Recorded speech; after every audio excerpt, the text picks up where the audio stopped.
Essa semana, eu tive a oportunidade, em uma única manhã, ouvir 13 mensagens.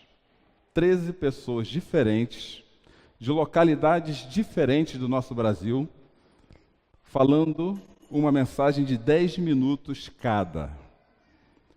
A única exigência, havia duas exigências para que aquela mensagem tivesse relevância para nós, eu, outros pastores, psicólogos e pessoas que avaliam outros em condições de plantarem novas igrejas. Havia apenas duas condições para aquelas mensagens atenderem aos padrões da avaliação. A primeira era que ela falasse do Evangelho. A segunda condição era que a forma de falar o Evangelho, não o conteúdo, mas a forma de falar o Evangelho fosse relevante para pessoas que nunca tiveram contato com o Evangelho. E durante a manhã nós ouvimos essas 13 mensagens, eu e os outros avaliadores do CTPI, e ao término dessa avaliação, que não é a primeira que eu tenho a oportunidade de participar, e eles muito mais do que eu, chegou-se à seguinte conclusão: poucos pregadores sabem explicar o Evangelho de forma sistemática, a ponto dele ser compreensível. E um dos pastores que estava conosco, que é o que fala a respeito desse tema, nesse momento, ele vai à frente e ele começa com muito respeito, temor e tremor diante de Deus, a falar a respeito do resultado do que nós havíamos ouvido. E ele começou com uma frase que tem a ver com essa imagem. Um peixe dentro do aquário. Ele falou assim: se você quiser saber sobre a água, não pergunte para o peixe, porque ele está há tanto tempo dentro dela, que ele já não sabe mais como descrevê-la. Se você quiser saber sobre a água, não pergunte para o peixe, porque o peixe talvez seja aquele que menos sabe a respeito da água.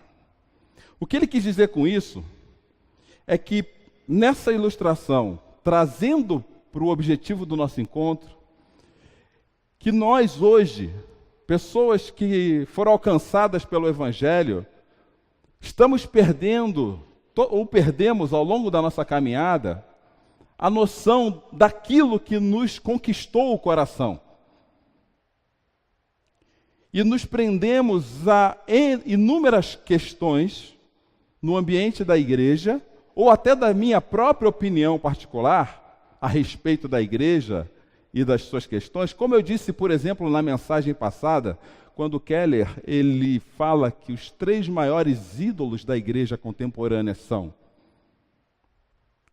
a experiência é quando a pessoa, por aquilo que já viveu, não se permite revisitar a Bíblia e o Evangelho para que tenha uma nova experiência.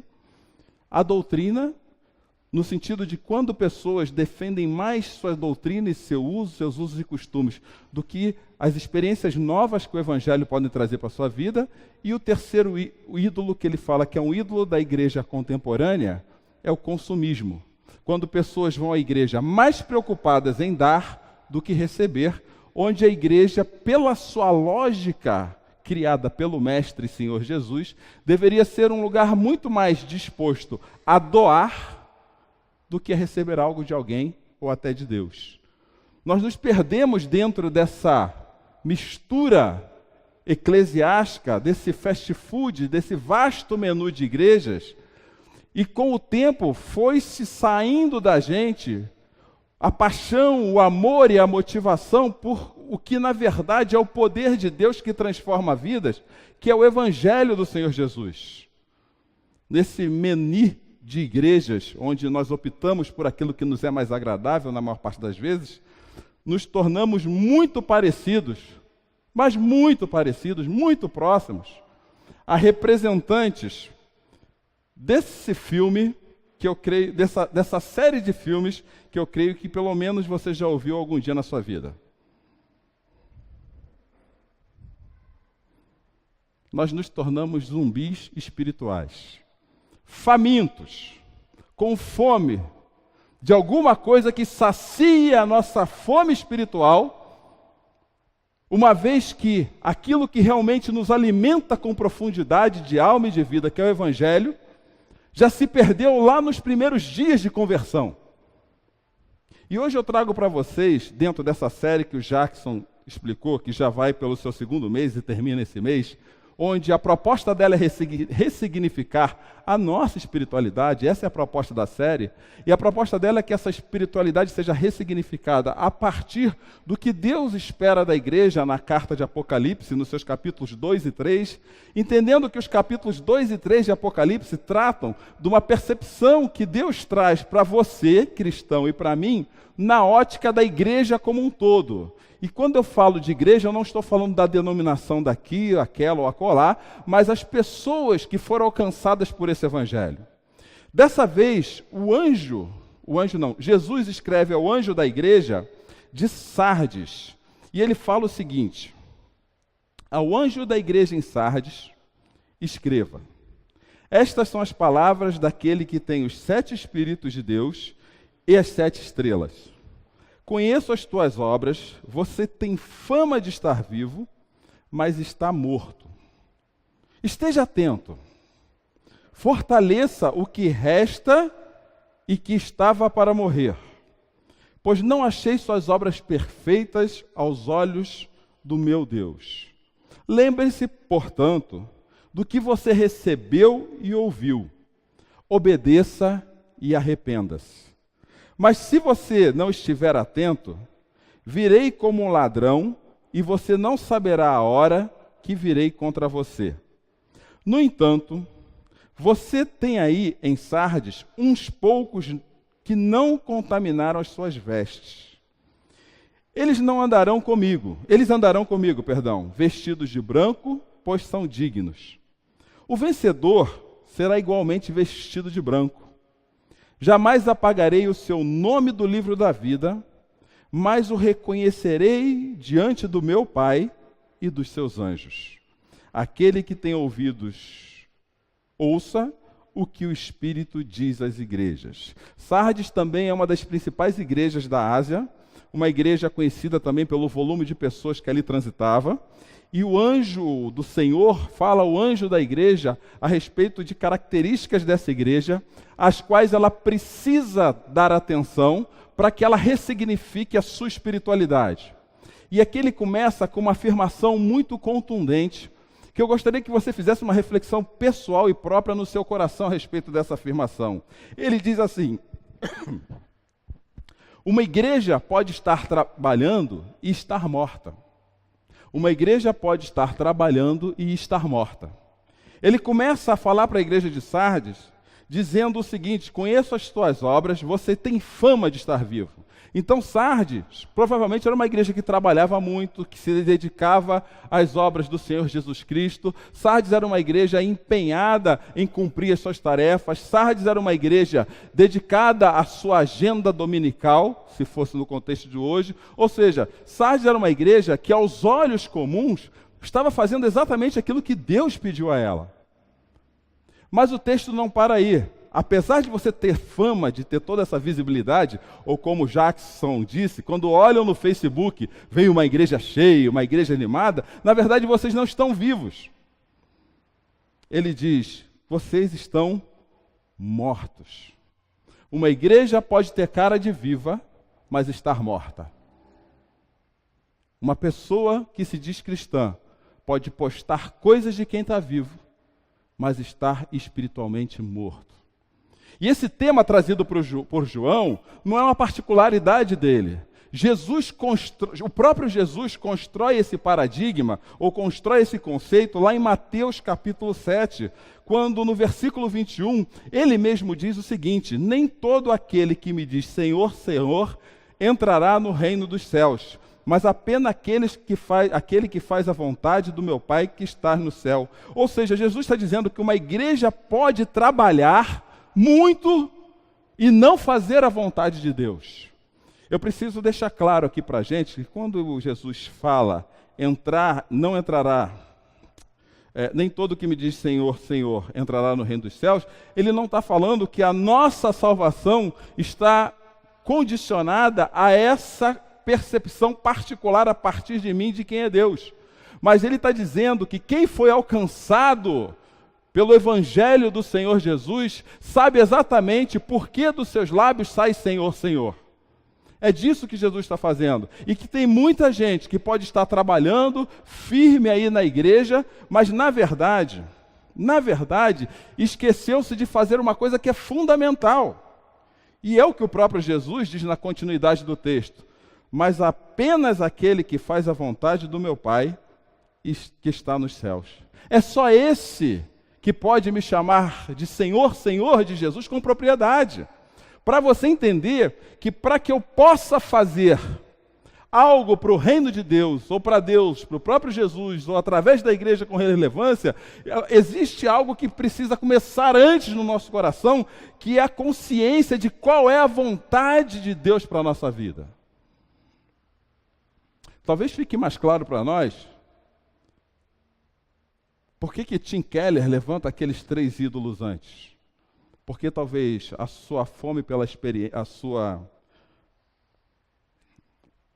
mentalidade voltada para a sua experiência própria, para a sua doutrina e para o seu consumismo, esteja fazendo desses 3 ídolos algo mais importante e voltados para ti do que a vontade de Deus na sua vida. Você tem claramente a resposta para a pergunta que eu vou te fazer agora? Qual é a vontade de Deus para a sua vida? Jesus não para aí quando ele começa a falar de pessoas que podem estar se enganando, achando que estão fazendo as coisas corretas pelos motivos errados, quando nos versículos 22 e 23 de Mateus 7, ele diz que a vontade de Deus não está relacionada aos nossos métodos. Eu posso ter o melhor método para falar de Deus, mas ele pode estar totalmente distante da vontade que Deus tem para a nossa vida. Inclusive, ele faz uma citação de questões e métodos que são muito comuns no nosso dia a dia. Repara o que Jesus fala. Muitos me dirão naquele dia. Qual dia? O dia que Apocalipse cita. Senhor, Senhor, não profetizamos nós em teu nome? Em teu nome não expulsamos demônios? Não realizamos muitos milagres? Aí Jesus responde: então eu lhes direi claramente, nunca os conheci. Afastem-se de mim, vocês que praticam o mal. Olha que coisa aparentemente louca, se você for considerar o ambiente evangélico dos dias de hoje. Porque eu conheço claramente ministérios, e sem julgar valores de um ou de outro, que dizem que eles estão caminhando com Jesus se eles conseguirem expulsar demônios, se eles conseguirem profetizar no nome de Jesus, ou se eles conseguirem realizar milagres. E Jesus diz que isso não é suficiente para que eles estejam fazendo a vontade de Deus. Estudando hoje para conversar com vocês a respeito desse tema, foi que eu entendi por que Jesus não para por aqui, e ele segue adiante no versículo 24 dizendo o seguinte: uma igreja morta é uma igreja que não ouve e não pratica o que Jesus pede. Na sequência do texto, Jesus fala assim: portanto, quem ouve estas palavras e as pratica, é como o homem prudente que construiu a sua casa sobre a rocha. Jesus já dá aqui o segredo de fazer a vontade do Pai. É quando a minha atitude está em convergência com o que Deus espera de mim. Aquele que ouve as palavras dele e as pratica, esse é o homem prudente que constrói a casa sobre a rocha. Esse é o homem que trabalha e Deus se agrada dele. Esse é o indivíduo que trabalha e Deus vê resultados no seu trabalho de acordo com os preceitos do reino. Esse não é um cara que trabalha pela sua vaidade, nem pela sua experiência, nem pela sua doutrina, nem pelo seu consumo, mas trabalha porque ele entende que existe uma vontade além da dele para que as coisas aconteçam no meio da igreja e da igreja com as pessoas. Logo, uma igreja pode estar trabalhando e estar morta. E eu preciso falar com vocês de uma forma muito pessoal e particular, que quando eu li o texto da igreja de Sardes, eu comecei a me questionar a respeito das minhas motivações mesmo. Será que eu faço e venho fazendo o que estou fazendo porque eu sou uma igreja viva ou eu sou uma igreja viva, morta com cara de viva? Nessas avaliações que eu acabei de conversar com vocês, havia um casal, e lá nós avaliamos o casal, em que ficou muito claro para a gente que o motivo dele querer uma igreja nova não era a sua paixão pelo Evangelho e nem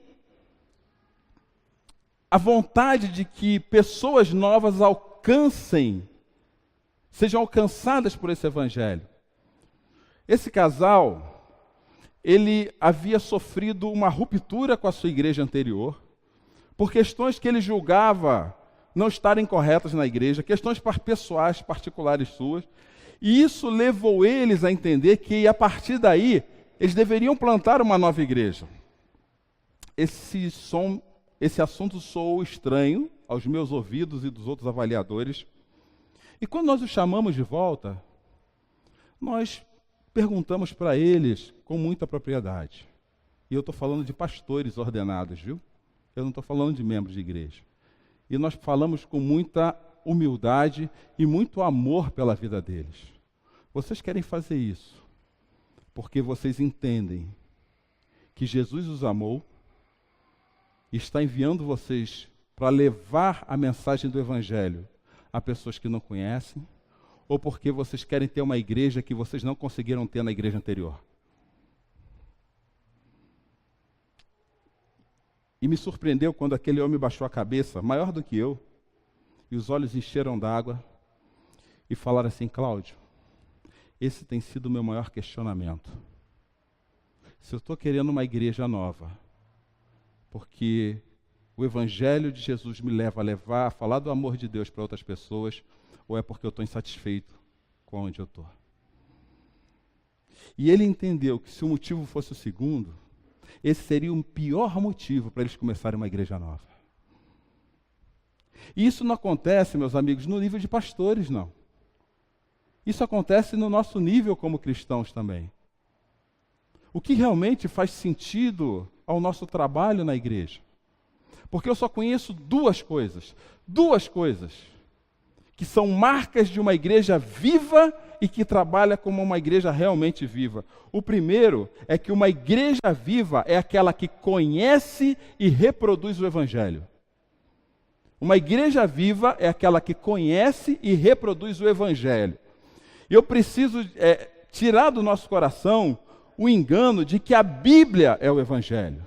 A Bíblia é a palavra de Deus. A Bíblia é a verdade a respeito da história da humanidade, mas ela contém o Evangelho. Eu posso falar da Bíblia toda e não falar do Evangelho. Eu posso viver a Bíblia toda e não viver o Evangelho. Eu posso ter toda a sabedoria da Bíblia dentro da minha cabeça e até no meu coração e estar distante do Evangelho. Mas Paulo fala que o poder de Deus para a tua vida e para a minha vida é o Evangelho. Um dos textos que eu sempre cito que quando para falar do nosso distanciamento do Evangelho, é aquele que o próprio Paulo fala na carta de Gálatas, capítulo 1, versículos 6 a 9, onde ele faz uma pergunta para a igreja de Gálatas, e eu trago essa pergunta aqui para vocês. Ele diz assim: admiro-me que vocês estejam abandonando tão rapidamente aquele que os chamou pela graça de Cristo para seguirem outro evangelho, que na realidade não é o Evangelho. O que ocorre é que algumas pessoas estão perturbando, querendo perverter o Evangelho de Cristo. Mas ainda que nós, ou um anjo do céu, pregue um Evangelho diferente daquele que lhes pregamos, que seja amaldiçoado, diz Paulo. Como já dissemos, e agora repito, se alguém lhes anuncia o Evangelho diferente daqueles que já receberam, que seja amaldiçoado. Quando eu falo que nessas 13 mensagens, essas pessoas não falaram do Evangelho, não é que elas não tenham dito que Jesus seja a salvação da vida delas. Não é que elas não tenham dito que Jesus é aquele que nos conecta com Deus. Não é disso que eu estou falando. Mas o Evangelho, ele não é feito só dessa parte. Não consta no Evangelho só a salvação de Jesus. Eu não posso falar para as pessoas por que Jesus nos liberta, de nós mesmos inclusive, se não falar aquilo que nos separou de Deus primeiro. Que separou você e a mim de Deus primeiro, indiferente de etnia, de classe social, condição física, emocional, o que seja. Deixa eu te ajudar a entender essa primeira parte de forma didática. Para alguém... Bom, eu sei que nós estamos debaixo da lei brasileira, mas vamos usar, pelo menos hipoteticamente, associado à lei brasileira. Para alguém ser preso, precisa-se cometer quantos crimes? A princípio. Quantos crimes? Um só. Um crime é suficiente para que alguém seja preso. E quando Deus criou todas as coisas, as palavras dele que formaram todas as coisas eram leis. Leis que regeram a criação. E no meio dessas palavras, Deus falou para a humanidade, coroa da sua criação, uma parte especial da sua criação: vocês não comerão do fruto da árvore do conhecimento do bem e do mal. Isso também era uma lei clara, era uma das leis cardeais do princípio da humanidade. Quando Adão e Eva resolveram comer justamente do fruto da árvore do conhecimento do bem e do mal, ter consciência do mal, porque se julgaram ter suficiente conhecimento a respeito da vida, ou quererem conhecimento a respeito da vida, para não precisar de Deus, eles negligenciaram uma única lei. O suficiente para que eles sejam criminosos. E a Bíblia fala que a partir daí, todos nós somos criminosos. E o salário desse crime é a morte. Porque o plano de Deus não era que morrêssemos. E a Bíblia fala, logo em Gênesis capítulo 4, em Gênesis capítulo 5, vai falar em Romanos capítulo 5, que se um nasce a partir de Adão, um que seja, nasce criminoso. Então, ser criminoso é um status natural meu e seu. Nós cometemos crime contra Deus mesmo sem querer, porque o crime não é o que fazemos, criminosos é quem somos. É nesse peso. É esse o peso que nos levou à morte eterna, é esse o peso que nos levou à morte física, e é esse o peso que nos leva à morte espiritual, que é justamente, às vezes, ter aquela sensação de que Deus está tão distante de nós. E para a infelicidade nossa, não há nada que você ou eu possamos fazer que nos reconcilie com Deus. Não tem. Nenhuma obra produzida por qualquer ser humano nos reconcilia com Deus. Nós não temos condições de sermos reconciliados com Deus a partir da melhor das nossas criações. Podemos inventar a melhor máquina do mundo, mas nós não nos reconciliaremos com Deus. Nós não temos mais uma condição física e emocional para coabitar com Deus no mesmo lugar e no mesmo espaço. Não tem. Essa é a nossa existência. Essa é a grande notícia ruim da humanidade, aberta para todas. Mas deixa eu te perguntar uma coisa. Quem cometeu o crime? Deus ou nós?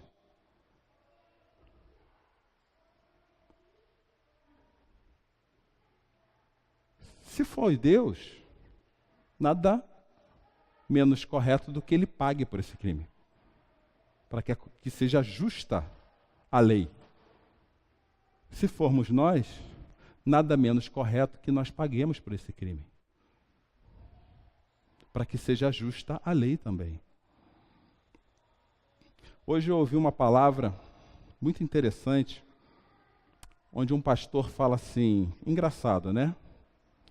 Questionaram ele se um determinado tipo de pecado, vamos chamar de delta para não polemizar aqui, um determinado tipo de pessoa não vai para o céu. Essa foi a pergunta para ele. E ele falou, não, qualquer pessoa vai para o céu. Qualquer pessoa vai. Porque o que nos afasta de Deus não é o meu status social, minha opção disso, minha opção daquilo. O que nos afasta de Deus é o meu pecado natural. É o meu pecado, é a minha natureza. Quem eu sou jamais alcança Deus por si só.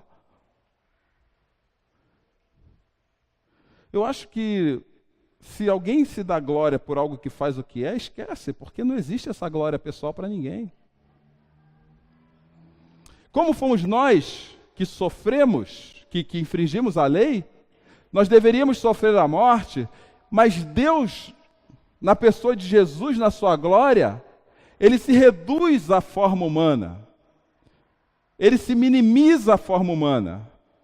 Ele se restringe à forma humana, sem perder a sua santidade. E ele paga o preço desse pecado na cruz, substituindo você, eu, por ele, por algo que ele não cometeu. Se você entender que o nosso crime natural nos julga a condenação eterna, você também consegue entender o tamanho do amor que Deus precisou usar pela sua vida para estar naquela cruz. E aí eu repito aqui uma das boas palavras que eu ouvi naquelas mensagens. Quando um dos pastores falou assim, o que matou Jesus naquela cruz não foram os cravos, mas foram os nossos pecados. Foram os nossos pecados. Jesus nos substituiu, mas Jesus vence essa morte. O inimigo que assola todos os dias todos nós, e ele ressurge no terceiro dia. E hoje está à direita de Deus Pai, e falando para você e para mim, você entende o quanto eu te amei?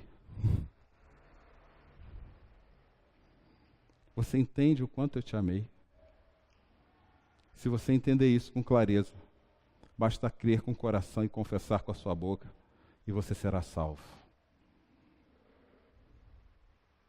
Eu contei uma história para vocês em 6 partes. Mas se essa história for só fruto dos meus lábios, ela não vai ter efeito nenhum no seu coração.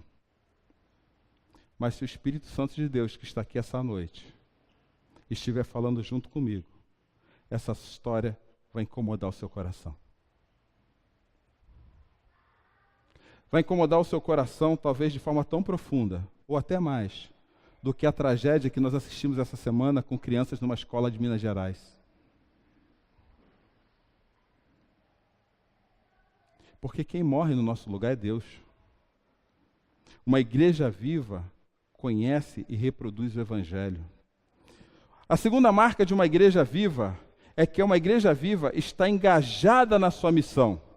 Jesus fala para aqueles que entenderam essa mensagem, agora vocês vão e façam discípulos de todas as nações, batizando em nome do Pai, do Filho e do Espírito Santo, e ensinando a obedecer a tudo que eu lhes ordenei. Agora vão e contem essas histórias, essa história que eu contei para vocês, para outras pessoas. Contem para outras pessoas, porque as pessoas que entenderem essa história, elas se tornarão meus discípulos, batizando-se e aprendendo a respeito do que vocês irão ensinar a elas. E aqui cabe um parênteses. Essa semana houve 2 momentos em que uma no nosso grupo familiar e outra ontem na nossa reunião de liderança, em que eu conversei conosco a respeito da forma de falar essa história. E às vezes, tem horas que a gente se preocupa demais com a forma de dizer isso. Nós queremos fazer toda uma teologia em torno do Evangelho. Nós queremos ter mais argumentos que as pessoas. E eu vejo gente preocupada, mas Cláudio, se eu sentar com uma determinada pessoa que é profunda conhecedora, sei lá, de história, de filosofia, de outra denominação, eu não tenho recursos para falar disso. Eu vou te falar uma coisa para tirar esse peso do seu coração. Não é isso que convence as pessoas do amor de Deus por elas. Quem convence é o Espírito Santo. Você não precisa ficar explicando um monte de o quê e um monte de como. Mas uma coisa na sua vida, é o melhor testemunho que Deus lhe deu para que pessoas sejam alcançadas pela história do Evangelho. É o porquê vocês se sentiram amados por Deus. Cada um de nós aqui é conhecedor da sua história. Cada um de nós aqui é conhecedor dos seus pecados. Cada um de nós aqui é conhecedor das suas próprias tragédias pessoais.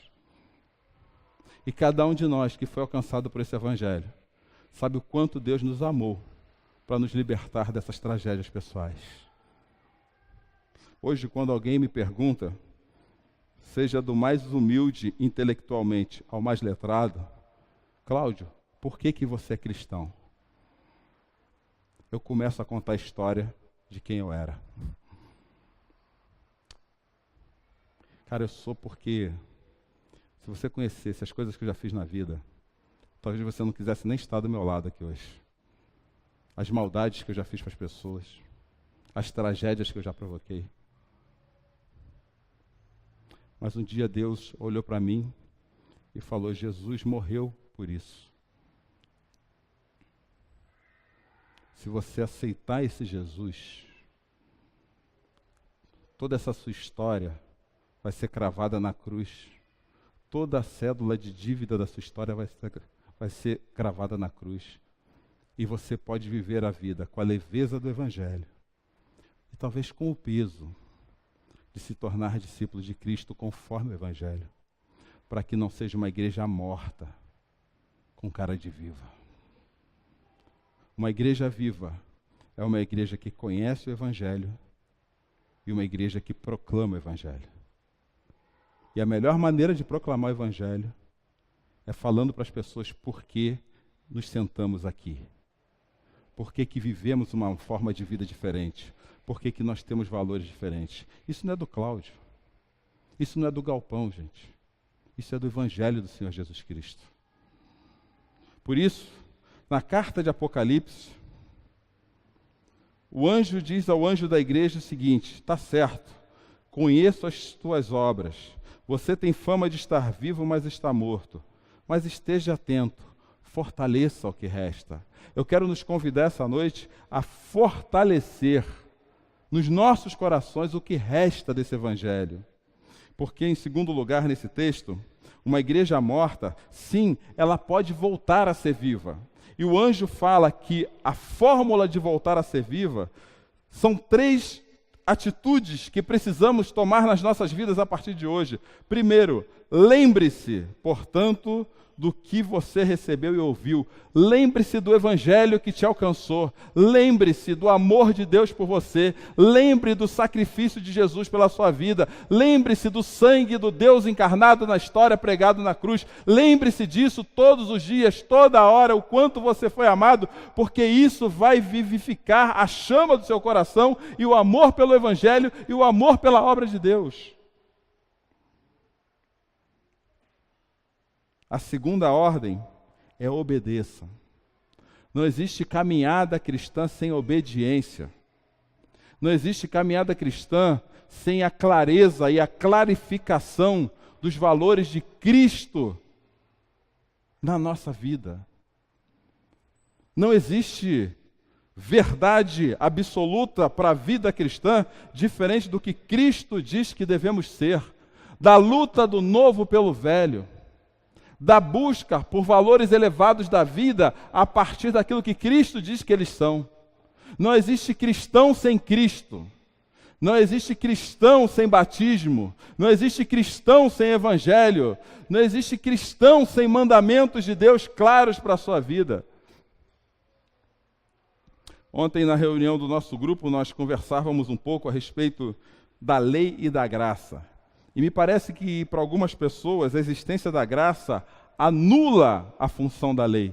Mas o apóstolo Paulo nos adverte com clareza: quem nos dá noção do nosso erro é a lei. E a graça nos dá a noção do quanto Deus nos amou, apesar daquilo que a lei nos acusa. Eu preciso da lei. Eu preciso dos mandamentos. E nós vivemos numa sociedade intolerante a processos de mandamento. Nós não gostamos de ser mandados. Mesmo dizendo que Deus é o nosso Senhor, nós não gostamos de ser mandados por Deus. Mas viver aquilo que Deus manda é uma atitude de humildade constante. Diante de Deus, a nossa postura tem que ser a mesma postura dos antigos profetas e homens da Bíblia. Meu rosto tem que estar no chão, porque se meu rosto não estiver no chão, o meu ego concorre com aquilo que Deus diz que eu tenho que fazer. É assim que funciona. Se nós quisermos nos tornar de uma igreja morta a uma igreja viva, nós precisamos lembrar do Evangelho e obedecer ao Evangelho. E, por último lugar, nós precisamos nos arrepender. Nos arrepender.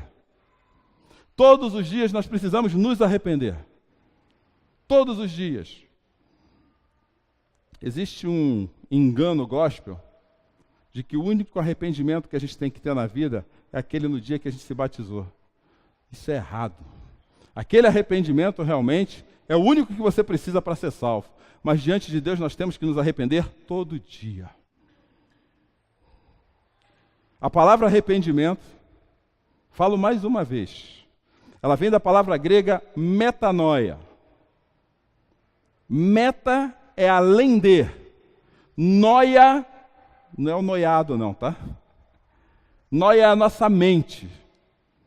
Se você não permitir que os valores de Deus na sua mente te leve além dos seus preconceitos, dos seus conceitos, das suas experiências, das suas doutrinas, do seu consumo, você não vai experimentar uma novidade de Deus no seu dia. Porque para eu experimentar o que Deus tem de novo para mim, eu tenho que me desbloquear da minha própria mente e ir além da mente para me conectar com o que Deus espera de mim. A gente conversava na semana passada sobre um texto do Antigo Testamento daquela viúva que no período de seca de Israel só tinha um punhado de farinha e um pouco de azeite. Depois que acabasse aquela farinha, aquele azeite, iria morrer ela e seu filho. E Deus manda o profeta na casa da viúva. E adivinha, esse é o problema de convidar pastor na sua casa, viu? Adivinha qual foi a primeira coisa que ele pediu? Faz um bolo. Chamar pastor na tua casa é para dar prejuízo. Faz um bolo. Imagina o que passou na cabeça daquela viúva. Meu filho está morrendo, eu estou morrendo, e esse homem entra na minha casa para pedir para fazer um bolo com o último punhado de azeite e de farinha que eu tenho. Ela podia ter falado ali um monte de coisa. Não vou, vai acabar, eu não tenho dinheiro, amanhã minha conta está no vermelho, eu não tenho como ir no mercado, meu cartão de crédito estourou. Ela não podia ter dito isso, podia ter escondido a farinha e o azeite. Mas quando ela viu Deus através daquele homem, ela foi lá e fez o bolo. E conta o texto que não faltou azeite nem farinha. Ela precisou ir além da mente dela. Ela precisou ir além daquilo que limitava a visão dela. E se nós não formos além daquilo que limita a nossa visão, nós não experimentaremos o que Deus tem além das nossas percepções da vida. Nós precisamos confiar mais em Deus do que em nós mesmos. Uma igreja morta, ela pode sim voltar a ser viva, se ela lembrar-se do Evangelho, obedecer o que Jesus espera dela e se arrepender todos os dias. Amanhã é dia de você colocar seu joelho no chão e se arrepender, meu amigo.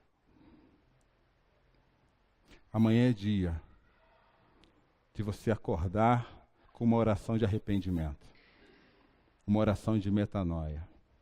Deus, eu não sei como vai ser minha segunda-feira, mas eu confio no Senhor. Na minha mesa só tem um pouco de farinha e um pouco de azeite, mas eu confio no Senhor. Na minha vida, no meu coração, no meu relacionamento, tem um pouco de farinha e um pouco de azeite. Mas eu confio no Senhor. Eu vou fazer um bolo com pouco, porque eu sei que o Senhor nunca vai deixar faltar na minha mesa. O texto que nós estamos lendo, ele vai dizer que Jesus voltará como um ladrão. Parece até um termo estranho para falar de Jesus.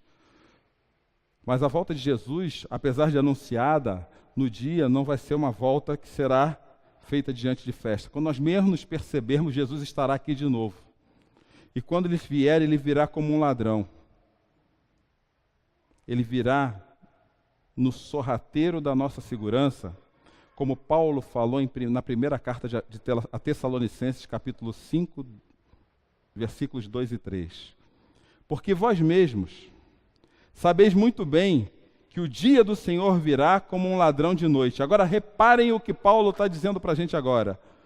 Pois que quando disserem a paz e segurança, na hora que vocês estiverem confortáveis, então lhes sobrevirá repentina destruição, como as dores de parto, daquela que está grávida, e de modo nenhum escaparão. Jesus voltará. Jesus está vindo buscar a tua igreja. Jesus está vindo buscar uma igreja viva, que ainda confia no poder do Evangelho mais do que nos seus argumentos e palavras, e disposta a cumprir sua missão. A pergunta que eu quero terminar essa noite fazendo para você e para mim: nós somos uma igreja morta, com cara de viva, ou nós somos uma igreja viva, que vive todos os dias como quem está vivo? É isso que eu quero que você termine comigo, baixando sua cabeça e orando nesse instante.